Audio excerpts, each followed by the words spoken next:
YCP అధినేత కాబోయే శాశ్వత మాజీ ముఖ్యమంత్రి వైఎస్ జగన్మోహన్ రెడ్డి గారి మీద జరిగిన రాళ్ల దాడిని, చెప్పుల దాడిని నేను తీవ్రంగా ఖండిస్తున్నాను.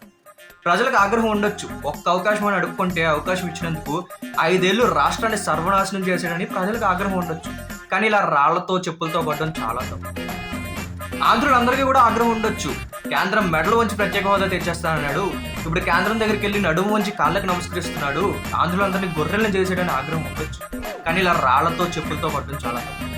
మహిళలందరికీ కూడా ఆగ్రహం ఉండొచ్చు.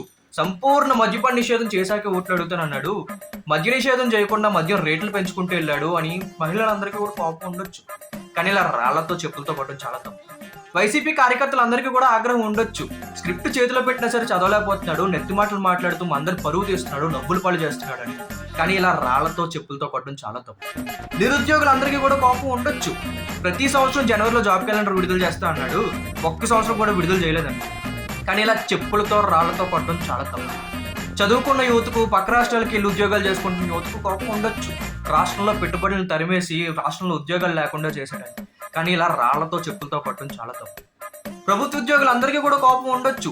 వచ్చిన వారంలోనే సిపిఎస్ రద్దు చేస్తా అన్నాడు, 4 రోజులు దిగిపోతున్నా సరే సిపిఎస్ రద్దు చేయలేదని. అలా అని కోపంతో ఇలా రాళ్లతో, చెప్పులతో కొట్టడం చాలా తప్పు. చివరిగా నేను చెప్పేది ఒకటే, ఎంత పరిపాలన చేతకాని నాయకుడైనా కూడా ఇలా చెప్పులతో, రాళ్లతో కొట్టడం చాలా తప్పు. మనందరినీ గొర్రెల్ని చేసాడనే విషయం వాస్తవమే. మనందరం మోసపోయాం ఆయన్ని నమ్మి. కానీ ఆంధ్రుల్ని మోసం చేస్తే ఎలా ఉంటది అనేది మనం ఓట్లతో చూపిద్దాం. జగన్మోహన్ రెడ్డి గారిని ఓడించి చూపిద్దాం. సరేనా?